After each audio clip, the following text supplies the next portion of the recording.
네, 이제 이러한 논리를 가지고 이러한 배경 지식을 가지고 암을 바라보면요. 이제 치료 전략을 수립하는 게 완전히 달라져요.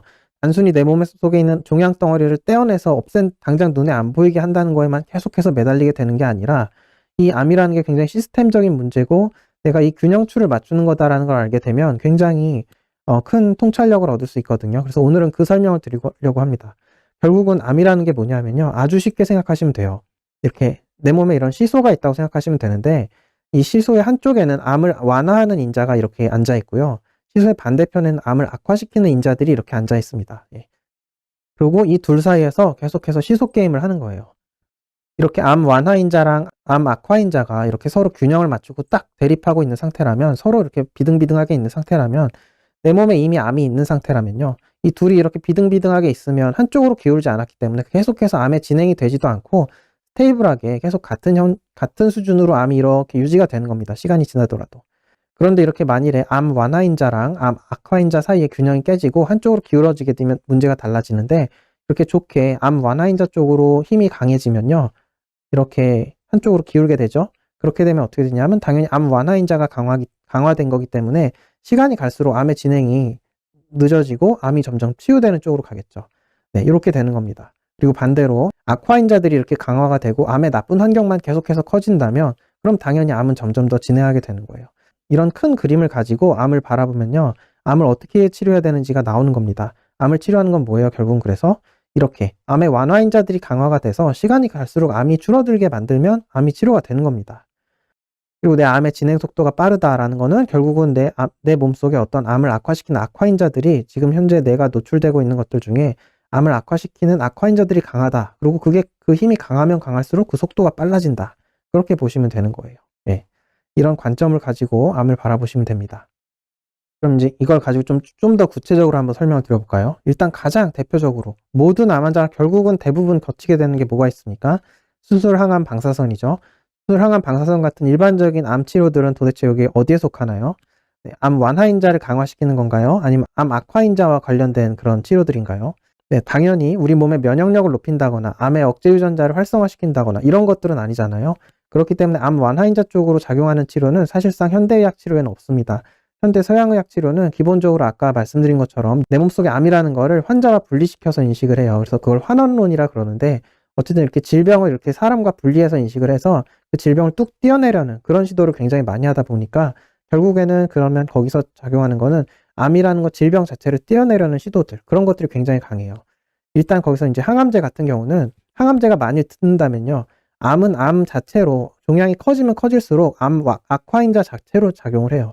종양이 커지면 커질수록 내 몸속에 부담으로 작용하고 좀 심한 경우에는 장기의 기능을 막는다거나 아니면 또 영양소를 탈취해 간다거나 여러 방식으로 암 자체가 그냥 내 몸을 점점 더 악순환의 고리로 놓는, 암이 성장하면 성장할수록 그런 식으로 작용을 하거든요. 그래서 암 자체가 암 악화인자다. 그렇기 때문에 암 자체를, 세포 종양 덩어리, 눈에 보이는 덩어리 자체를 제거하는 것 자체가 악화인자 자체를 제거하는 기술이 된다라고는 볼 수 있어요.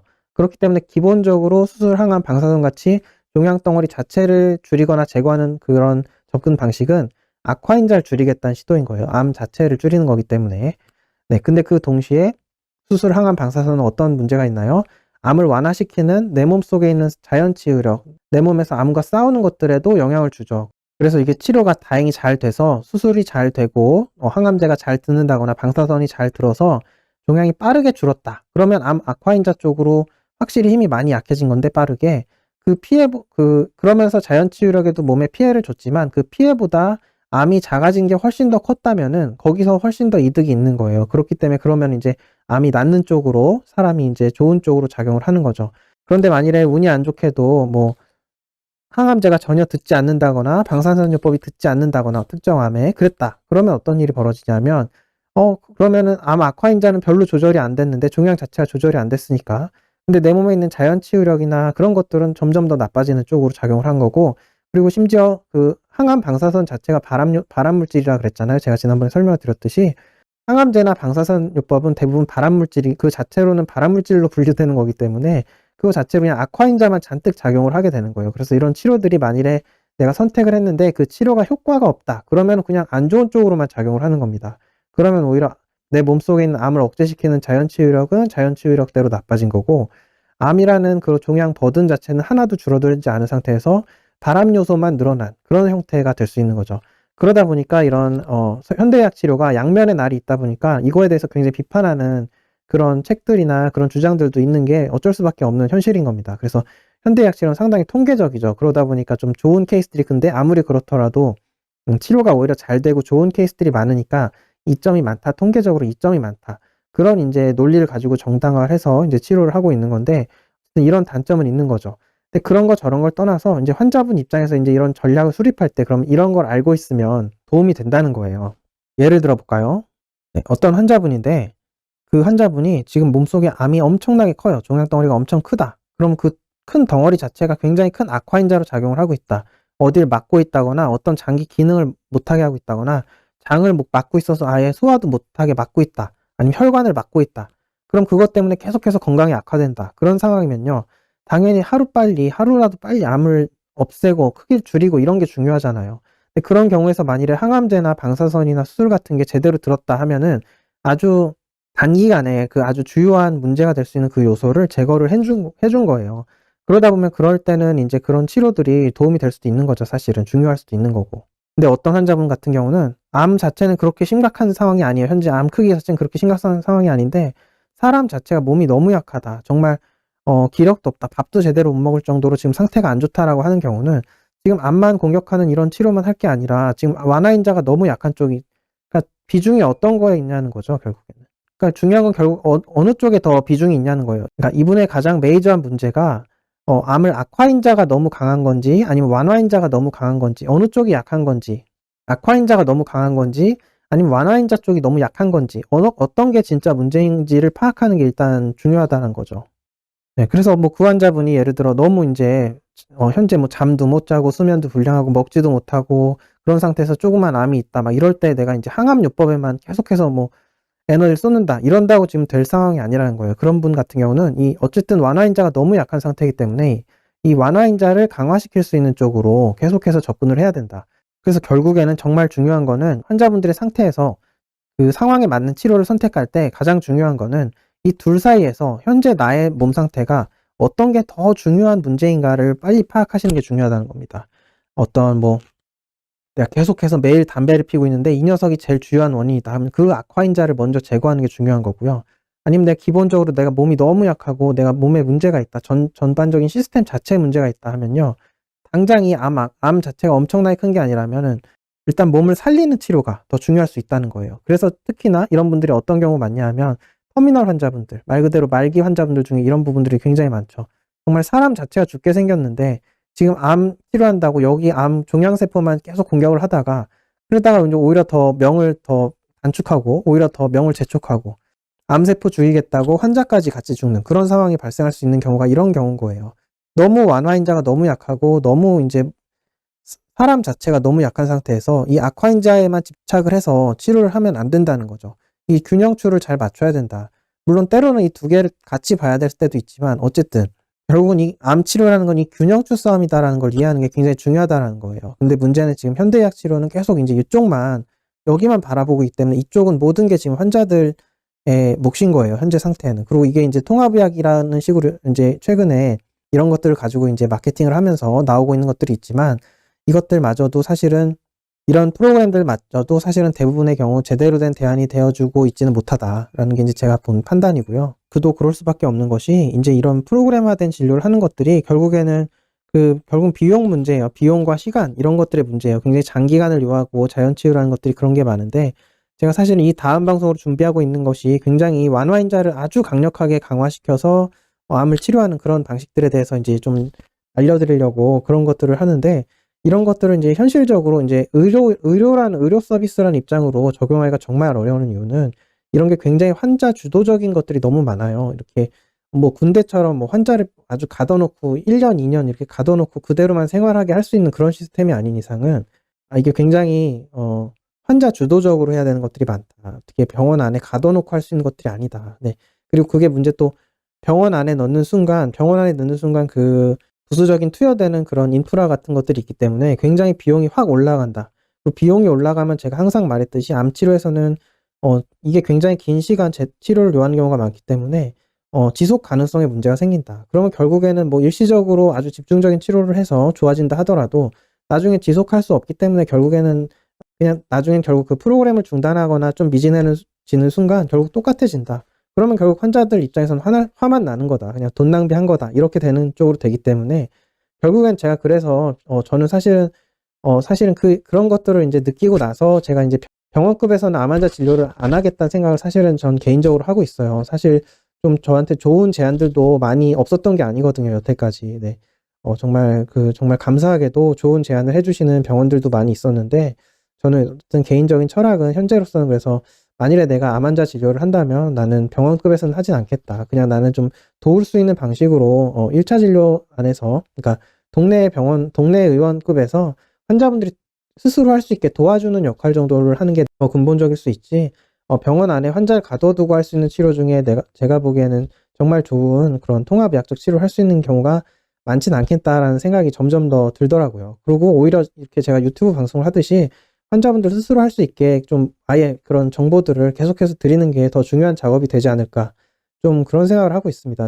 아무튼 그렇습니다. 그래서 이 암 완화인자 쪽을 강화하는 방식들은 굉장히 환자들의 몫이 많다. 어쨌든 병원급, 그게 어떤 뭐 통합의학을 표방하는 기관이든 자연치유를 표방하는 기관이든 어떤 다른 곳에 의지해서 할 수 있는 것들 중에는 사실 이걸 제대로 아주 지속 가능하게 할 수 있는 것들이 많지 않기 때문에, 그래서 이거를 환자분들 스스로 좀 병에 대해서 알고 질병에 대해서 알고 이런 관점을 가지고 자신의 몸을 돌보는 노력이 필요하다라는 걸 제가 계속해서 강조를 드리는 겁니다. 근데 좀 어떻게 보면 굉장히 귀찮은 일이죠, 그거는.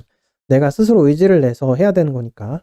그러다 보니까 약간 조력자가 필요한 건 사실은 맞아요. 어쨌든 그렇습니다. 네, 이야기가 길어졌는데 어쨌든 치료에 어떤 계획을 수립하실 때 그렇게 하시라는 거예요. 그러니까 결국은. 그리고 이걸 통해서 내가 또 어떤 식으로 암의 속도에 대한 이해를 할 수 있냐 하면은, 저 같은 경우는 이제 환자분을 진료를 하고 있는데 어떤 환자분이 현재 이제 병원 검사까지는 많은 기간이 남았는데 진료를 하는데 하루하루 몸 상태가 뭐 계속 잠을 못 잔다거나 아니면 안 나던 뾰루지가 난다거나 계속 몸에 사소하지만 계속해서 몸이 뭔가 안 좋은 쪽으로 변하는 양상이 보인단 말이에요. 그러면 그 양상을 보이는 것 자체가 내 몸속에 악화인자들이 강화되고 있는 거예요. 어쨌든 몸이 안 좋아진다는 건 다 악화인자잖아요. 그러니까 악화인자들이 강화되고 있으면 힘이 균형추가 자꾸 이쪽으로 기울잖아요. 그러다 보니까 그러면 제가 이거는 시간이 갈수록 오히려 더 상황이 불리해지겠구나라는 걸 제가 생각을 하게 되는 거예요. 그래서 제가 예후 판단을 하게 되는 거고, 이건 지금 자칫하면 악화될 수 있다. 이걸 빨리 돌려야 된다. 이런 식으로 이제 치료를 접근을 하게 되는 거죠. 그러다 보면은 이제 반대의 경우로 제가 어떻게 무슨 온갖 노력을 다해서라도, 제가 그러다 보니까 뭐 한 환자분을 붙들고 막 3시간, 4시간을 치료를 하기도 하고 그랬던 경우가 있는 이유는, 이게 지금 균형추가 기울어서 안 좋은 쪽으로 가고 있기 때문에 어떻게 해서든 균형추를 다시 좋은 요소들이 많아지게 하려고, 이렇게 좋은 요소들이 많아지게 하려면 균형추를 맞추려면 그 악화인자를 빨리 끊어내야 되기 때문에, 예를 들어 밥을 전혀 못 먹고 있다 그러면 밥을 어떻게 해서든 먹게 해야 되는 거고, 잠을 계속 못 자고 있다 그러면 잠을 잘 주무실 수 있게 도와드려야 되고, 그런 것들을 계속 강화를 시켜서 어떻게 해서든 균형추를 다시 이쪽으로 맞추려고 그런다. 근데 그렇게 하다 보니까 운이 좋게도 정말 균형추가 다시 이쪽으로 기울어서 완화인자 쪽으로 시간이 지날수록 이 사람의 컨디션이 좋아지고, 배가 아팠었는데 다음날은 배가 안 아프고, 다리가 부었었는데 덜 붓고, 뭐 컨디션이 좋아진다거나, 이런, 물론 컨디션과 면역력만 가지고 암을 얘기할 수는 없다고 제가 지난번에 말씀을 드렸지만, 어쨌든 완화인자 쪽이 점점 더 강화되고 있다는 건 굉장히 좋은 사인이다. 완화인자가 강화되고 있다면은 그래도 예후가 조금 더 좋을 수 있지 않나. 거기다 추가적으로 이제 객관적인 지표인 종양표지자라던가 아니면 가능하다면 영상검사 같은 거를 이제 추가를 해서 확인을 하는 거죠. 네, 그렇게. 아니면 좀 만져지는 메스가 있다면은 손으로도 매일 이렇게 크기를 좀 확인을 하면서 손으로 만져보면서도 확인을 할 수 있고, 예민하게 계속 반응을 관찰하면서 전반적인 것들, 기울기를, 이 균형추가 지금 어디로 기울어져 있나를 확인하면 내가 시간이 지날수록 앞으로 어떻게 되겠구나라는 걸 알 수 있다는 거예요. 이 균형추가 이렇게 딱 팽팽하게 둘이 맞서고 있다 그러면 아마 계속해서 비슷하게 유지가 될 거예요. 네, 그런 것들도 생각할 수 있다. 그런 식으로 내 상태를 파악할 수 있고, 예후를 파악할 수 있고, 내가 지금 잘하고 있는지, 뭐가 부족한 건 없는지도 확인할 수 있고, 그런 거죠. 근데 내가 어떠한 이렇게 잘 균형추가 맞춰서 이렇게 있었는데 어떤 요소를 새로 추가를 했어요. 예를 들어 뭐 제가 지난번에 비타민C 방송 드린 것처럼 비타민C를 추가했다. 근데 비타민C를 추가를 했는데 이상하게 균형추가 오히려 이쪽 방향으로 기우는 것 같다. 그러면 이건 지금 뭔가 내가 잘못된 걸 추가를 한 거예요. 근데 이걸 추가를 했더니 뭔가 균형추가 이쪽으로 나오는 것 같다. 이게 암하고 직접적인 관련은 없지만 그걸 추가를 했더니 뭔가 몸에 어떤 좋은 쪽으로 영향을 준다. 뭔가 몸에 좋은 변화들이 나타난다. 그러면 어쨌든 몸이 건강해지는 건 다 완화인자 쪽으로 작용을 하는 거거든요. 그러니까 그런 것들은 내가 치료 선택을 잘한 거죠. 네, 그런 식으로 이론적으로 누가 아무리 좋다고 추천을 해도 내 몸에 있는 그런 변화들을 관찰하면 사실 그게 다 판단이 되는 거예요. 네, 뭐에는 뭐가 좋다, 뭐에는 뭐가 좋다 막 하는데 뭐 무슨 하면 뭐가 좋다고 누가 추천을 했어요. 그래서 그걸 먹었는데 균형추가 이쪽으로 기우는 것 같다. 그럼 이건 나랑 안 맞는 거예요. 네, 그런 식으로 이제 판단을 하시면 됩니다.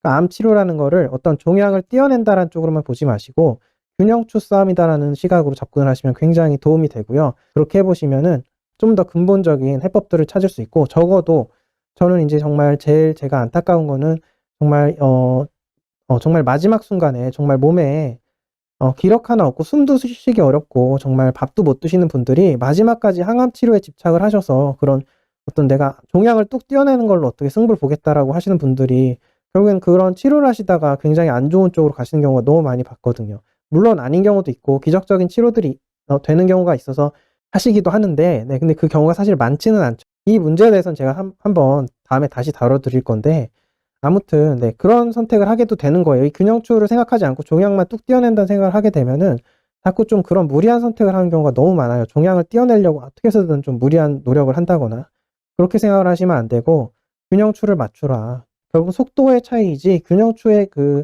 방향성이 중요하다는 건 달라지지 않는다. 그 생각을 항상 하시고 조바심을 너무 내지 마시고 이 안에서 치료 전략을 수립하시라고 제가 꼭 말씀을 드리고 싶습니다.